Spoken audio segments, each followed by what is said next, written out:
흔히 말하는 친문 잔당들과 구민주계들 중에 일부 이런 인간들은 그냥 검찰에 그냥 캐비넷에 엄청나게 쌓여있는 상태에서 어떻게든 민주당의 이재명을 갖다가 좀 회방을 놔야지만 자기한테 떡고물이 떨어지지 않을까 이러면서 공격을 하고 있는 거라서 네. 이들은 지금 정치를 그만두고 빨리 다른 길을 찾아보는 게 그나마 인간성을 유지하는 데 도움이 될 것이다.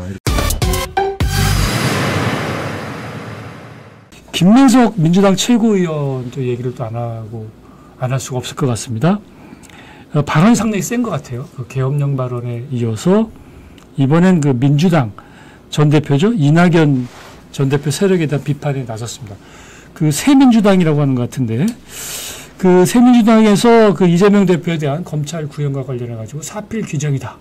이렇게 얘기를 했습니다. 어떻게 보면 이제 구 민주당 세력에서 이렇게 분파가 되는 그런 일단 그 발언을 했는데 그러자 김민석 수석 최고위원이 역겨운 이낙연 잔당이다.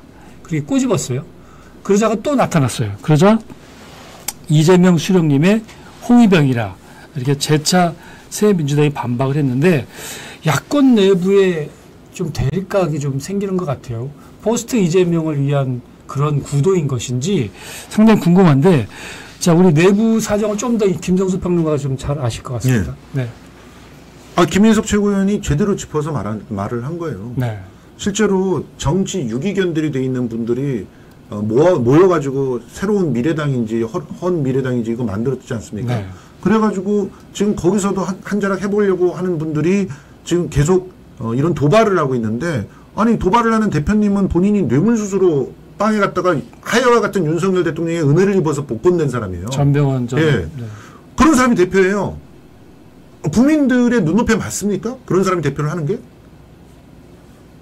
그리고 지금 그 거의와 호응하고 있는 분들 제가 진짜 이름을 다 일일이 다 특정하면서 얘기하고 싶은데 호남을 갖다가 이렇게 마치 자기 텃밭인 것처럼 이렇게 뿌리를 내리고 거기서 정말 수직 계열화로 밑에 있는 구의원서부터 수직 계열화 시켜가지고 거기서 평생 동안 해먹으려고 하는 그런 인간들 빨리 좀 그만둬야 돼요.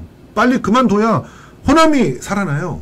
그런데 민주당 내에서 뭔가 받지 못하면 튀어나가가지고 딴 데에서 뭐 조국세는 들어가서 뭐 해보려고 그러고 또 새로운 민주당 가서 뭐 해보려고 그러고 이게 정치냐. 그냥 자신이 비전과 또 정책을 가지고 나이가 들었어도 뭔가 좀 더 할 일이 남아있다는 걸 객관적으로 검증을 해 놓으면서 뭔가를 도전을 한다면 그게 정치인의 올바른 자세라고 할 수가 있는 건데 지금 민주당 내에 있는 그러니까 흔히 말하는 친문 잔당들과 좀 구민주계들 중에 일부 이런 인간들은 그냥 검찰에 그냥 캐비넷에 엄청나게 쌓여있는 상태에서 어떻게든 민주당의 이재명을 갖다가 좀 회방을 놔야지만 뭔가 자기한테 떡고물이 떨어지지 않을까 이러면서 공격을 하고 있는 거라서 네. 이들은 지금 그냥 정치를 그만두고 빨리 다른 길을 찾아보는 게 그나마 인간성을 유지하는 데 도움이 될 것이다 이렇게 생각합니다. 자, 이 질문과 관련해서 우리 신 대표님이 상당히 그 여유로운 자세로 이렇게 바라보고 있는 것 같아요. 한 말씀 하시겠습니까? 네. 네. 사실 네. 한동훈도 완벽주의가 있어요. 누가 자기를 비판하면 못 참고 말이죠.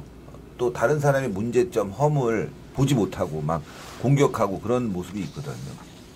결국 그게 이제 통합의 걸림돌이 되고 상당히 이제 우리가 이제 한동훈을 바라볼 때 딱딱하고 좀 뭐랄까 좀 답답하게 바라보는 그 요소 중에 하나인데 민주당은 이재명 대표는 조금 다른 것 같아요. 예, 역시 뭐 산전수전, 공중전, 우주전까지 포함해서 뭐 연예인도 만나고 뭐 별거 다 했잖아요. 하여튼 뭐 진짜 어쨌든 다양한 경험이 있는 사람인데 그래서 그런지 몰라도 좀 여러 가지 그 상황에 대해서 내공이 있다. 예, 이렇게 뭐 돌발적인 행동은 잘 안 하는 것 같아요. 네. 예, 그런데 문제는 그 밑에 있는 이 참모진들이 이재명에게 잘 보이기 위해서 뭔가 막 쇼를 하는 거죠. 네. 공격이 들어오면 못 참아요. 막 공격을 하고 내부에서 싸움을 일으키고 사실 지금 이재명이 독주하고 있다는 건 민주당 내에서 그 누구도 부인할 수 없는 일극체제 아닙니까? 아니요. 예, 그렇기 때문에 이제 여기에서 더 잘 보이기 위한 모습들이 보이고 있고 또 이제 또 하나는 이재명의 사법 리스크 때문에 이재명에게 소외된 사람들이 지금 움직이기 시작했거든. 근데 이거를 막 공격을 해줘야 되는 거예요. 이게 이제 어떻게 보면 이제 민주당의 아킬레스건 같은 거죠. 그렇죠. 기득권 싸움이다. 예. 아니 이제 이재명의 사법 리스크를 통한 네. 이제 힘의 균형을 바꿔보려고 하는 의도들, 네. 시도들이 계속 일어나는 거죠. 네. 그런 상황에서 이제 일부 이재명의 참모들이 뭔가 좀 해보기 위해서 이런 과격한 발언들이 나오고 있는데 이거는 어떻게 보면 새민주에게 유리한 거예요. 가만 안 알아주는 것보다 이렇게 욕이라도 해주고 하면 언론에 한 줄이라도 나오고 관심 받게 되는 거 아니겠습니까? 네. 그러니까 저는 그 김민석 민주당 최고위원 이분 좀 오바 떠는 것 같아요. 가만히 있으면 이 사람들이 뭘 해도 여유롭게 보여주면 오히려 그 체제가 안정될 텐데 네. 사실상 지금 이재명의 위기가 설설 민주당의 균열도 보이고 있다. 그런 기사예요, 이건. 예. 네. 이 민주당의 균열은 애초부터 더 극심하게 있었고요.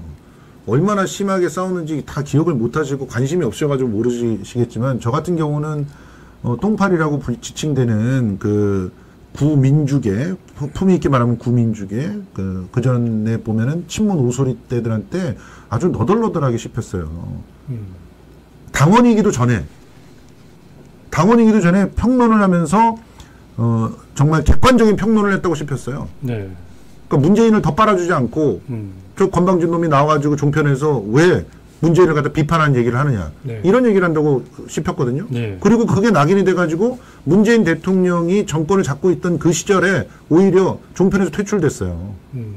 그러니까 그런 상황들을 이제 겪은 사람의 입장에서는 어느 정치 세력들이나 서로가 정권을 잡기 위해서 투쟁을 하는 거고 그 가운데서 실제로 그야말로 상식과 또 반칙 없는 그런 방식을 사용하면서 서로가 그 국민들로부터 지지를 얻어내는 그런 싸움만 하면 되는 거거든요. 예. 근데 지금 전병헌 씨가 했던 말은 진짜 기본이 안 되는 그런 얘기였어요. 정확한 사안을 파악하지도 않으면서 이재명을 악마화시키던 이전에 그 문꿀 오소리 똥파리들의 워딩을 갖다 그대로 쓴 거예요. 그거는 혐오의 발언이지 정치인의 발언이 아니죠. 그러니까 늘 혐오로 민주당을 갈라치기 위해서 이득을 봤던 그 역겨운 이낙연 잔당들이 사실은 사라져야 정치가 새로워진다라고 하는 말을 하는데 그건 당연한 그런 얘기라고 생각합니다. 국민의힘도 제발 좀 이렇게 브로커한테 세비를 반씩이나 뜯겨가면서 의원직을